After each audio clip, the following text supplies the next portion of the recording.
నమస్తే అందరికీ శుభోదయం. న్యూస్ స్టాప్ మార్నింగ్ హెడ్లైన్స్ కి స్వాగతం. తెలంగాణ దినపత్రికల్లో వచ్చిన ప్రధాన వార్తాంశాలను చూద్దాం. ముందుగా దిశలో వచ్చిన ప్రధాన బ్యానర్ ఐటమ్, ఇందిరమ్మ ఇండ్లు 600 చదరపు అడుగులు మించొద్దు, అనర్హులని తేలితే నిర్మాణం మధ్యలో ఉన్న రద్దు. 5 నుంచి 28 జిల్లాల్లో రెవెన్యూ సదస్సులు, కేసీఆర్ పాలనలో రెవెన్యూ నాశనం. మంత్రి పొంగులేటి. ఇందిరమ్మ ఇండ్ల నిర్మాణం 600 చదరపు అడుగులు మించొద్దని మంత్రి పొంగులేటి శ్రీనివాస్ రెడ్డి స్పష్టం చేశారు. కలెక్టర్లు, ఎస్పీలతో శుక్రవారం వీడియో కాన్ఫరెన్స్ నిర్వహించిన ఆయన లబ్ధిదారుల్లో అనర్హులు ఉన్నట్లు తేలితే ఇండ్ల నిర్మాణం మధ్యలో ఉన్న రద్దు చేస్తామని హెచ్చరించారు. నిన్న పొంగులేటి శ్రీనివాస్ అయితే కనుక కలెక్టర్లు, ఎస్పీలతో అయితే వీడియో కాన్ఫరెన్స్ నిర్వహించారు. ఈ వీడియో కాన్ఫరెన్స్ లో అయితే కనుక ప్రధానంగా ఇందిరమ్మ ఇళ్ల గురించి చర్చించారు. ముఖ్యంగా 600 చదరపు అడుగులు మించకూడదు ఇందిరమ్మ ఇళ్ళకి స్థలము అని చెప్పారు. ఇక ఒకవేళ ఎవరైనా అనర్హులని తేలితే కనుక, అంటే ఇందిరమ్మ ఇల్లు వాళ్ళకి వచ్చినప్పటికీ కూడా కొంతమంది ఏదైనా ఫేక్ పెట్టేసో లేదంటే వాళ్ళు ఎలిజిబుల్ కాకపోయినా కూడా ఇందిరమ్మ ఇల్లు వాళ్ళకి కనుక వచ్చుంటే కనుక, ఒకవేళ అలాంటి వాళ్ళు ఇప్పుడు ఇల్లు కట్టుకుంటున్నా సరే అనర్హులని తేలితే కనుక వాళ్ళు ఇల్లు కడుతున్న మధ్యలోనే దాన్ని రద్దు చేస్తామని చెప్పేసి ప్రధానంగా పొంగులేటి శ్రీనివాస్ అయితే కనుక నిన్న చెప్పడం జరిగింది. ఇక మరో ప్రధాన వార్తాంశం, 17 నెలల్లో ఏం చేశారు, ఎన్ని గ్రామాల్లో పర్యటించారు, మొదలైన నియోజకవర్గాల రివ్యూ. మహబూబ్ నగర్ ఎమ్మెల్యేలతో భేటీ పూర్తి. ఎమ్మెల్యేల పనితీరుపై సీఎం రేవంత్ ఆరా, ఒక్కొక్కరితో విడివిడిగా సమావేశం. త్వరలో మిగతా సెగ్మెంట్ల వారితో. ముఖ్యంగా ముందు నుంచి చెప్తూనే ఉన్నారు రేవంత్ రెడ్డి, కొంతమంది ఎమ్మెల్యేలు అయితే కనుక వాళ్ళ నియోజకవర్గాల్లో పర్యటించడం లేదు. ప్రభుత్వం అందిస్తున్న సంక్షేమ పథకాల గురించి అవగాహన కల్పించండి, వాటిని ప్రచారం చేయండి, మనం చేస్తున్న మంచి పనులు ఏవైతే ఉన్నాయో వాటి గురించి చెప్పండి, అలాగే అక్కడ ఏవైతే సమస్యలు ఉన్నాయో వాటిని గుర్తించండి. నియోజకవర్గాల వారిగా ఏ నియోజకవర్గానికి సంబంధించిన ఎమ్మెల్యే వాళ్ళ నియోజకవర్గంలోనే ఎక్కువ టైం స్పెండ్ చేయాలి అని చెప్పేసి చెప్పారు. గతంలో రీసెంట్ గా కూడా చెప్తూనే ఉన్నారు. అయినా కొంతమంది మాత్రం సిటీ వదిలి నియోజకవర్గాలకి వెళ్ళడం లేదు, ఆ విషయాన్ని కూడా చెప్పారు. అయితే ఇప్పుడు నియోజకవర్గాల వారీగా అయితే కనుక రివ్యూ స్టార్ట్ చేశారు. అందులో ముఖ్యంగా ప్రధానంగా మహబూబ్ నగర్ ఎమ్మెల్యేలతో అయితే కనుక భేటీ పూర్తి అయింది. ఇందులో ప్రధానంగా 17 నెలల్లో ప్రభుత్వం ఏర్పాటే 17 నెలలైంది. ఈ 17 నెలల్లో మీ నియోజకవర్గంలో మీరు ఏం చేశారు, మామూలుగా ఏమేమి వర్క్ చేశారు, ఎన్ని గ్రామాల్లో పర్యటించారు అని చెప్పేసి ప్రధానంగా అడగడం జరిగింది. అంటే ఆ నియోజకవర్గానికి సంబంధించిన ఎమ్మెల్యే ప్రభుత్వం ఏర్పాటైనప్పటి నుంచి ఇప్పటి వరకు ఏమేం కార్యక్రమాలు, ఏమేం పనులు చేశారు, ఎటువంటి కార్యక్రమాలు చేశారు, ఆ నియోజకవర్గంలో ప్రభుత్వం అందిస్తున్న పథకాల గురించి చెప్పడం కానీ, అవేర్నెస్ కల్పించడం కానీ, లేదా అక్కడ ఉన్న సమస్యల్ని తెలుసుకోవడం కానీ, వాటిని సాల్వ్ చేయడం కానీ, ఇలాంటివన్నీ కూడా ఏవైతే చేశారో వాటి గురించి అడిగి తెలుసుకోవడం అయితే కనుక జరిగింది. ఇక త్వరలో అయితే కనుక మిగతా సెగ్మెంట్ల వారితో కూడా సమావేశం ఉంటుంది అని చెప్పారు. ముఖ్యంగా ఒక్కొక్కరితో విడివిడిగా సమావేశమై ఈ వివరాలన్నీ కూడా తెలుసుకోవడం జరుగుతోంది. ఈ నేపథ్యంలోనే రేవంత్ రెడ్డి మాట్లాడడం జరిగింది. ముఖ్యంగా ఎమ్మెల్యేలతో ప్రభుత్వ పథకాలని ప్రజలకు చేరవేయడమే కాకుండా, అక్కడ కార్యక్రమాలే కాకుండా, అక్కడ వీళ్ళు ఏమి అభివృద్ధి పనులు చేశారో ఆయా నియోజకవర్గాల్లో, ఆయా గ్రామాల్లో అన్నది కాకుండా ఇంకా ఎటువంటి విషయాలపైన రేవంత్ రెడ్డి అయితే కనుక వీళ్ళతో మాట్లాడారో దాని గురించి కూడా ఇక్కడ ఇచ్చారు వార్త.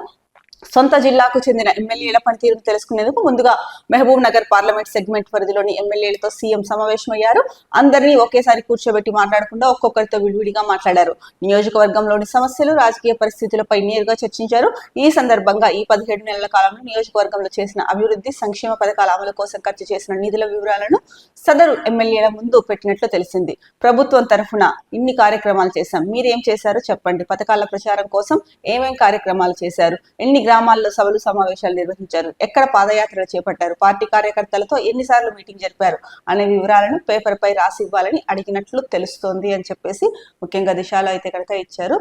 ముఖ్యంగా నియోజకవర్గాల్లో అభివృద్ధి కోసం ప్రభుత్వం చేసిన ఖర్చు, అలాగే ప్రభుత్వ పథకాలని ప్రజలకు అందించడం కోసం చేసిన ఖర్చు, ఈ వివరాలన్నింటినీ కూడా ఎవరైతే ఎమ్మెల్యేలతో భేటీ అవుతున్నారో ఆ ఎమ్మెల్యేల ముందు నుంచి ప్రభుత్వం తరఫున ఇంత చేశాము, మీరు ఈ 17 నెలల కాలంలో ఏం చేశారు, అంటే ఎంతమంది కార్యకర్తలతో సమావేశమయ్యారు, మీ నియోజకవర్గంలో ఎన్ని అభివృద్ధి పనులు చేశారు, అలాగే ఏ గ్రామాల్లో ఎన్నిసార్లు పాదయాత్ర చేశారు, ప్రభుత్వం అందిస్తున్న సంక్షేమ పథకాలని ప్రజలకి ఎలా చేరవేశారు, ఇలాంటి విషయాలన్నిటిపైన కూడా ఇవన్నీ కూడా ఒక పేపర్ మీద రాసి ఇవ్వాలని కోరినట్టయితే తెలుస్తోంది అని చెప్పేసి ప్రధానంగా ఇక్కడ వార్త ఇచ్చారు.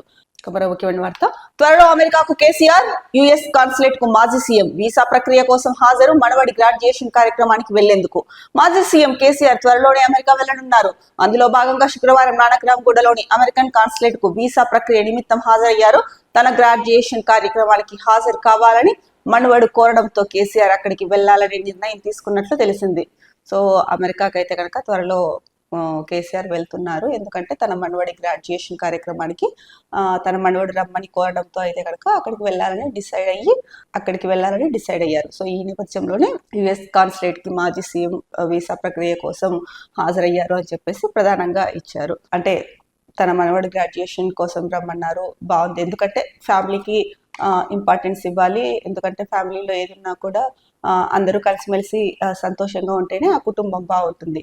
సో వాళ్ళ మనవడి గ్రాడ్యుయేషన్ కార్యక్రమం అది కూడా తను వాళ్ళ తాతయ్య రావాలని కోరడంతో కేసీఆర్ అయితే కనుక అక్కడ వెళ్ళడానికి అయితే కనుక వీసా ఏర్పాట్లు ఇవన్నీ చూసుకుంటున్నారు. ఇదంతా బాగుంది. ఎందుకంటే ఆ కుటుంబానికి ప్రాధాన్యత ఇవ్వాలి ఆ మాత్రం. మరి మనవడు పిలుస్తానే గ్రాడ్యుయేషన్ కి మీరు రావాలి అని చెప్పి అక్కడికి వెళ్ళడం కోసం సిద్ధమైన కేసీఆర్, మరి మీరు 10 ఏళ్ళు అధికారంలో ఉన్నారు, తర్వాత ఇప్పుడు ప్రతిపక్షంలో ఉన్నారు. మీరు రాష్ట్ర ప్రజలందరూ కూడా నా కుటుంబం అనే ఆ మాట మాట్లాడే అర్హత మీకు ఉందా అని అనుకుంటున్నారా మీరు? మరి ప్రజలు కష్టాల్లో ఉంటే మాత్రం నేను గుర్తొచ్చాను రారా అంటున్నారు ఇప్పుడు అనేసి మీరే చెప్పారు. మరి వెళ్ళలేదు కదా. మరి అలాంటప్పుడు రాష్ట్ర ప్రజలందరూ కూడా నా కుటుంబం అనే మాట మీరు అనొచ్చా? అదొకసారి మీరే ఆత్మవిమర్శ చేసుకోవాల్సిన అవసరం ఉంది. చాలా మంది ప్రజలు అయితే కనుక ఇప్పుడు దీని మీదనే చర్చించుకుంటున్నారు. అంటే రాష్ట్రం అంతా ఒక కుటుంబము అని చెప్తూ ఉంటారు కదా. మరి రాష్ట్ర ప్రజలు అంతా ఒక కుటుంబము అంటుంటారు కదా. మరి మేము రా అని చెప్పామని చెప్పేసి కేసీఆర్ గారు అన్నారు. మరి ఆయన రాలేదు కదా, అలిగారు మా పైన.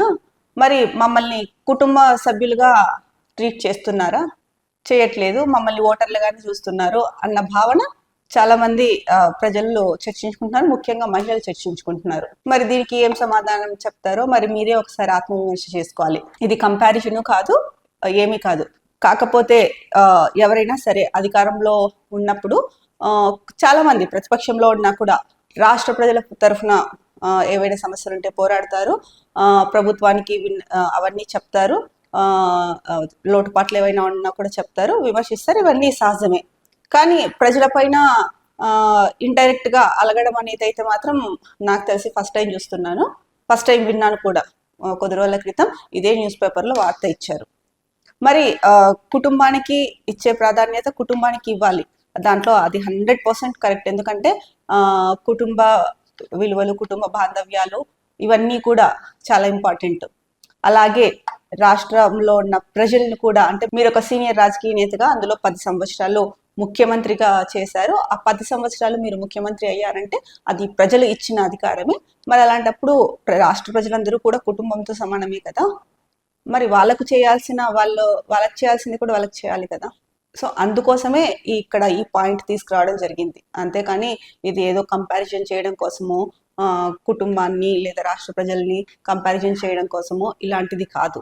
రాష్ట్ర ప్రజలు కూడా ఒక కుటుంబంతో సమానం అంటుంటారు. కాబట్టి మరి రాష్ట్ర ప్రజలు సమస్యల్లో ఉంటే నన్ను ఇప్పుడు రారా అంటున్నారని చెప్పేసి మీరే కేసీఆర్ గారే అన్నారు. కాబట్టి ఈ టాపిక్ మాట్లాడడం జరుగుతుంది. ఉగ్రదాడి వెనుక పాక్ ఆర్మీ, ఐఎస్ఐ, లష్కర్ తో కలిసి ప్లాను, సహాయం. వారం ముందే పెహల్గాం కు టెర్రరిస్టులు 4 చోట్ల రెక్కి భద్రత తక్కువ ఉన్న బైసారన్ ఎంపిక.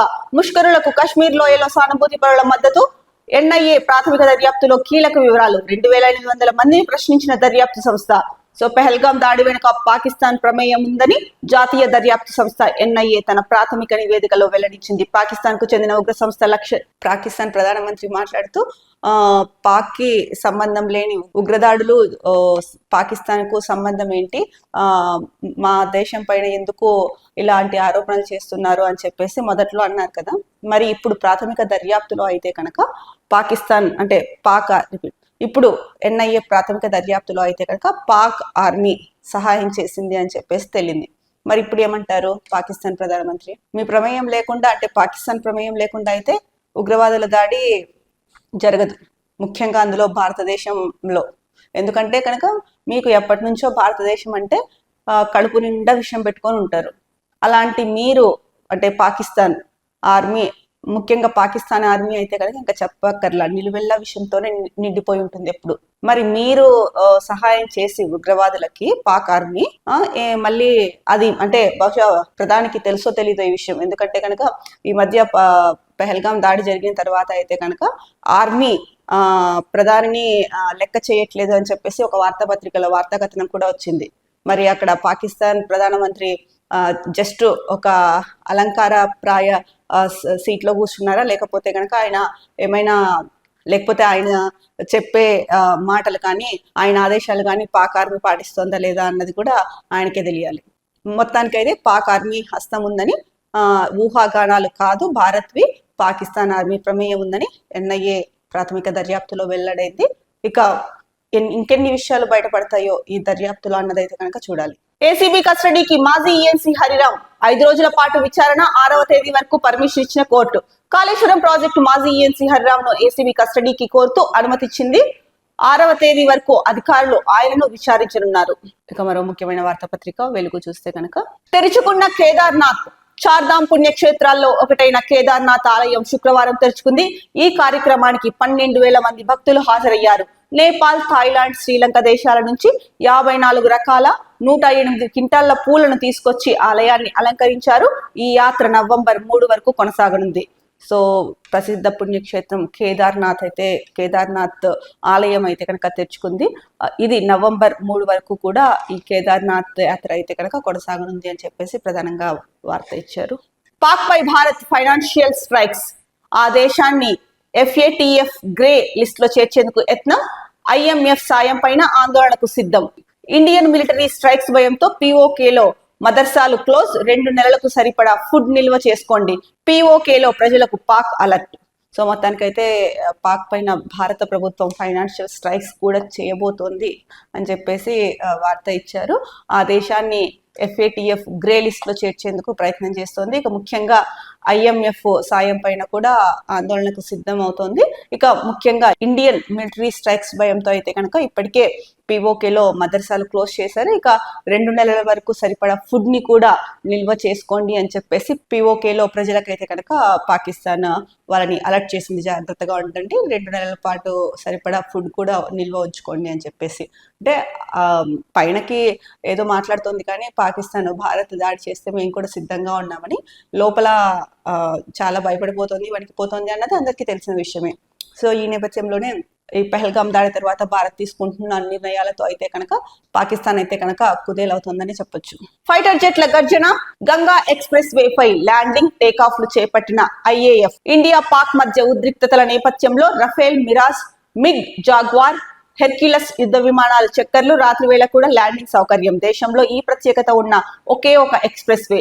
సో మన దేశంలో అయితే కనుక ఈ ప్రత్యేకత అంటే ఎక్స్ప్రెస్ వే పైన కూడా ల్యాండ్ అయ్యే ప్రత్యేకత ఉన్న ఒకే ఒక express way Ganga express way అని చెప్పేసి ప్రధానంగా ఇచ్చారు. ఇక ఫైటర్ జెట్లు అయితే కనుక గంగా ఎక్స్ప్రెస్ వే పై ల్యాండింగ్, టేకాఫ్లు చేపడుతోంది అని చెప్పేసి ప్రధానంగా ఇచ్చారు. పాక్ గుణపాఠం చెప్పాల్సిందే. పెహల్గాం ఉగ్రదాడి జరిగి ఇన్ని రోజులైన స్ట్రాంగ్ యాక్షన్ ఏది?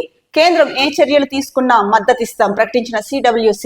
కులగణనకు టైం లైన్ పెట్టాలని డిమాండ్. రిజర్వేషన్లపై 50% పరిమితిని తొలగించాలి. మా పోరాటం వల్లే కులగణనకు కేంద్రం నిర్ణయం. దాన్ని పూర్తి చేసేదాకా పార్టీ కేడర్ పోరాడాలి.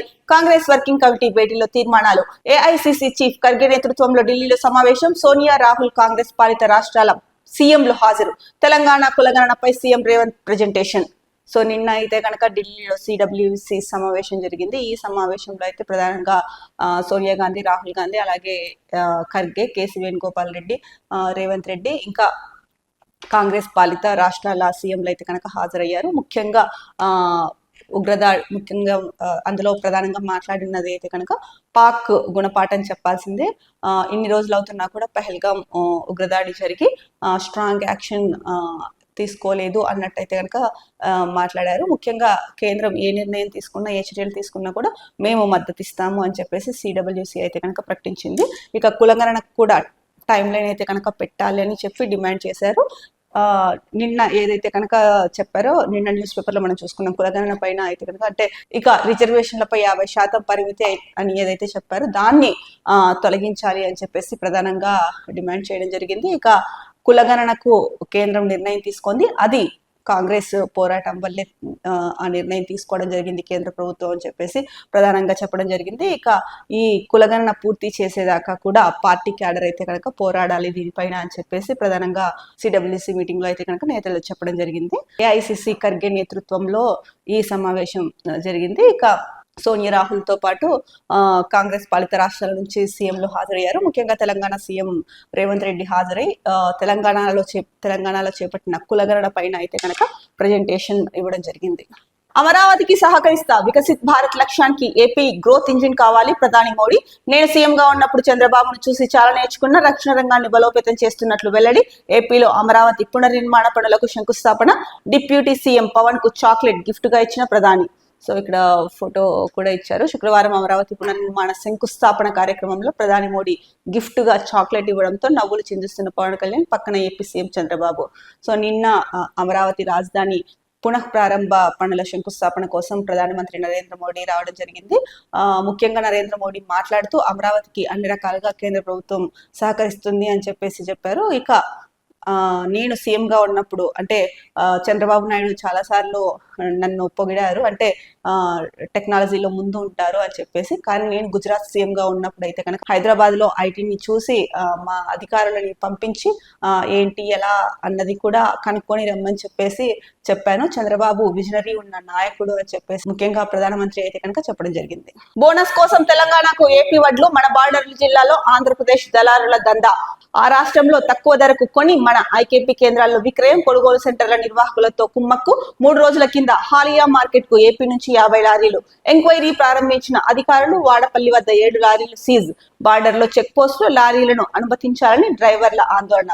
సో తెలంగాణలో అయితే కనుక సన్న బియ్యానికి క్వింటాలకు 500 రూపాయలు బోనస్ ఇస్తున్నారు. ఈ నేపథ్యంలోనే ఆంధ్రప్రదేశ్ కి సంబంధించిన వడ్లను కూడా అక్కడ దళారీలు ఆ రాష్ట్రంలో ఆంధ్రప్రదేశ్లో తక్కువ రేటుకు వడ్లు కొని తెలంగాణకి తీసుకొచ్చి ఇక్కడ ఐకేపీ కేంద్రాల్లో విక్రయించడానికి ప్రయత్నం చేస్తున్నారు. ఈ నేపథ్యంలోనే ముఖ్యంగా బార్డర్ జిల్లాల్లో అయితే కనుక దళారులు ఈ దందా కొనసాగిస్తున్నారు అని చెప్పేసి ప్రధానంగా వార్త ఇచ్చారు.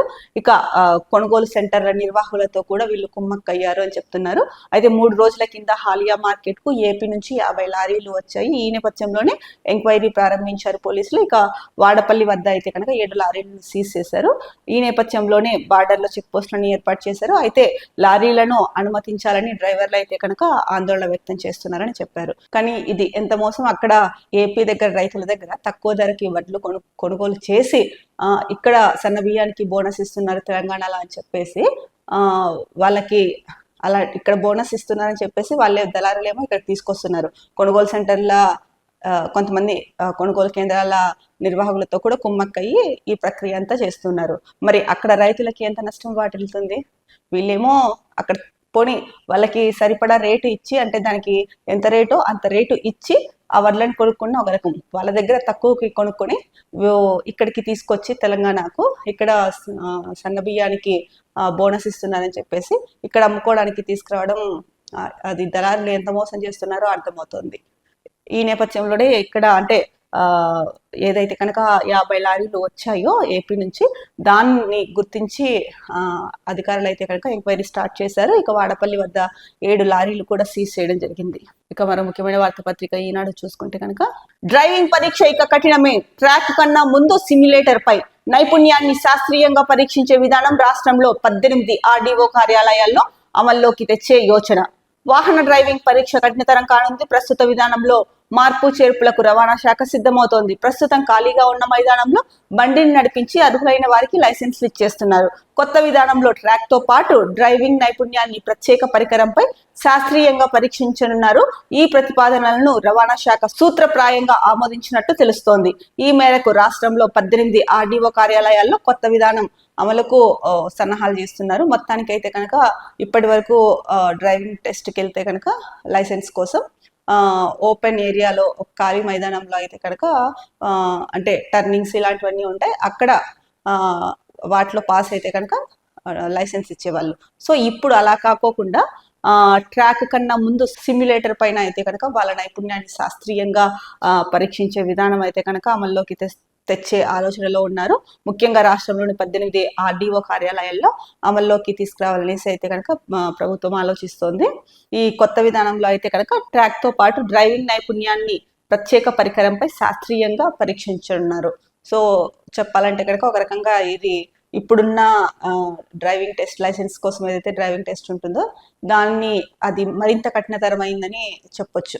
ఆస్తుల జప్తు దిశగా అడుగులు, గొర్రెల పంపిణీ కుంభకోణంలో కీలక పరిణామం, ప్రధాన నిందితుడు మొహిదుద్దీన్ చుట్టూ ఏసీబీ ఉచ్చు.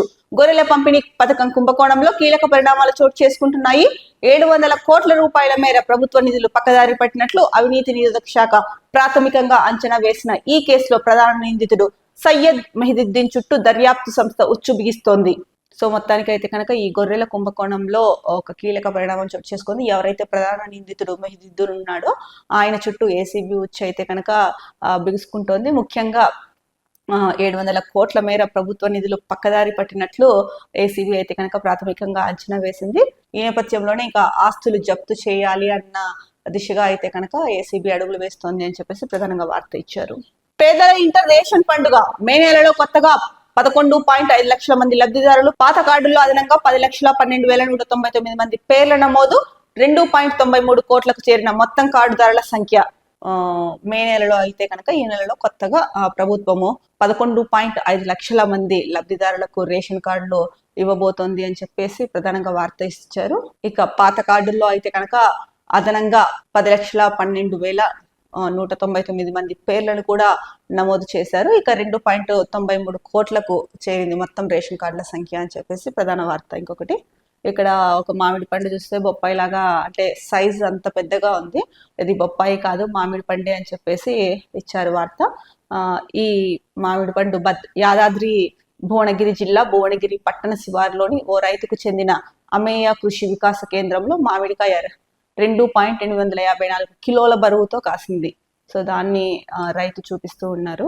ఇక మరో ప్రధాన వార్తాపత్రిక నమస్తే తెలంగాణలో చూసుకుంటే కనుక ముఖ్యంగా తరగని ధాన్యం, తడిపిన వర్షం, కల్లాల నిండా కర్షకుల కన్నీళ్లే. అకాల వర్షంతో అన్నదాతకు తీవ్ర నష్టం, చెడగొట్టు వానతో ఆగమైన రైతాంగం.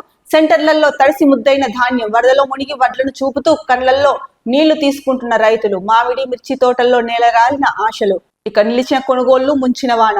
అకాల వర్షాలతో అయితే కనుక ఏదైతే వడ్లు కళ్ళాల్లో ఉన్నాయో అవన్నీ కూడా తడిసిపోవడం జరిగింది. ముఖ్యంగా తరగని ధాన్యం కొనుగోళ్ళేమో నిలిచిపోయాయి ఒకవైపు, అకాల వర్షాలతో అయితే కనుక వడ్లు తడిచిపోయాయి. ఇక్కడ ఒక రైతు అయితే కనుక తడిచిపోయిన వడ్లతో, ఇక్కడైతే ఒక రైతు తడిచిపోయిన వడ్లను చూపిస్తూ కళ్ళల్లో నీళ్లు తీసుకుంటున్నారు అని చెప్పేసి ప్రధానంగా వార్త ఇచ్చారు. ఇక మామిడి మిర్చి తోటల్లో కూడా నేల రాలిన ఆశలు అని చెప్పేసి చెప్తున్నారు. ఇప్పుడు ఈ అకాల వర్షాలు ఏదైతే గాలులు ఎక్కువయ్యాయో దీనివల్ల మామిడికాయలు రాలిపోవడము, అలాగే మిర్చి కూడా చెట్లు వంగి కింద పడిపోవడము, దీనివల్ల రైతులకైతే కనుక తీవ్ర నష్టం వాటిల్లుతోంది. ఈ అకాల వర్షాల వల్లే ఇది జరుగుతోంది అని చెప్పేసి ప్రధానంగా చెప్తున్నారు. ఇక రాష్ట్రంలో అయితే కనుక వరి కొనుగోళ్లు కూడా నిలిచిపోయాయి అని చెప్పేసి ప్రధానంగా వార్త ఇచ్చారు. ధాన్యం కొనుగోళ్లలో సర్కారు నిర్లక్ష్యం కారణంగా ఇప్పటికే రైతులు అరిగోసపడుతుంటే మూలిగేనక్కపై తాటిపండు పడ్డ చందంగా చెడగొట్టు వానలు వారిని నిండా ఉంచుతున్నాయి. అకాల వర్షాలతో అన్నదాతలు ఆగమవుతున్న కాంగ్రెస్ సర్కారు పట్టింపు లేని తనంతో ఆరుగాలం పంట నీటి పాలై కల్లాల్లో కర్షకుల కన్నీళ్లు పారుతున్నాయి. గురువారం రాత్రి శుక్రవారం కురిసిన అకాల వర్షం రైతాంగానికి తీవ్ర నష్టం మిగిల్చింది. ఉమ్మడి వరంగల్, ఖమ్మంతో పాటు రాష్ట్రంలోని పలు జిల్లాల్లోని కొనుగోలు కేంద్రాల్లో ధాన్యం తడిసి ముద్దైంది. మార్కెట్ కు తెచ్చిన మిర్చి బస్తాలు తడిసిపోగా మక్కలు కొట్టుకుపోయాయి. కోతకొచ్చిన వరి పైరు నేలవాలింది. రాలిన మామిడికాయలను, ధ్వంసమైన బొప్పాయి తోటలను, తడిసిన మిర్చి బస్తాలను, కొనుగోలు కేంద్రాల్లో వరదకు కొట్టుకుపోయిన వడ్లను చూసి రైతులు కన్నీటి పర్యంతమవుతున్నారు. ఇక్కడ ఇచ్చారు ప్రధానంగా గురువారం రాత్రి శుక్రవారం కురిసిన వడగండ్ల వానతో కొనుగోలు కేంద్రాలు, కల్లాల్లో ఆరబోసిన ధాన్యం తడిసి ముద్దయింది. జయశంకర్ భూపాలపల్లి జిల్లా మహదేవ్పూర్ మండల కేంద్రంలోని కొనుగోలు కేంద్రంలో ధాన్యపు రాసుల నడుమ నిలిచిన వర్షపు నీరు. ఇక్కడంతా వడ్లు ఉన్నాయి, ఇదంతా మధ్యలో వర్షపు నీరు ఉంది. ఇక మరోవైపు చూస్తే వడ్ల కొనుగోళ్లలో సర్కారు పట్టింపు లేనితనంపై కడుపు మండిన రైతులు ఆందోళనకు దిగారు. తెచ్చిన బస్తాలను దింపుకోవడంలో మిల్లులు ముఖం చాటేస్తున్నాయని ఆగ్రహం వ్యక్తం చేస్తూ నారాయణపేట జిల్లా మాగనూరు మండలం గుడెబల్లూరులో జాతీయ రహదారిపై ధాన్యం ట్రాక్టర్లతోనే శుక్రవారం ధర్నా చేశారు. 2-3 రోజులుగా మిల్లుల వద్దే పడిగాపులు కాస్తున్నామనేసి రైతులు మండిపడ్డారు అని చెప్పేసి రైతులు ధర్నా చేస్తున్న ఫోటో కూడా ఇక్కడ వేయడం జరిగింది. మరో వార్త, భద్రత లేని భాగ్యనగరి కుటుంబంతో కలిసి స్వేచ్ఛగా బయటకు వెళ్లలేని పరిస్థితులు. భద్రతను గాలికి వదిలేసిన సర్కార్ పూటకో చోట అఘాయిత్యాలు. కుటుంబంతో ఉన్న యువతిని వెంబడించి వేధించిన ఆకతాయిలు.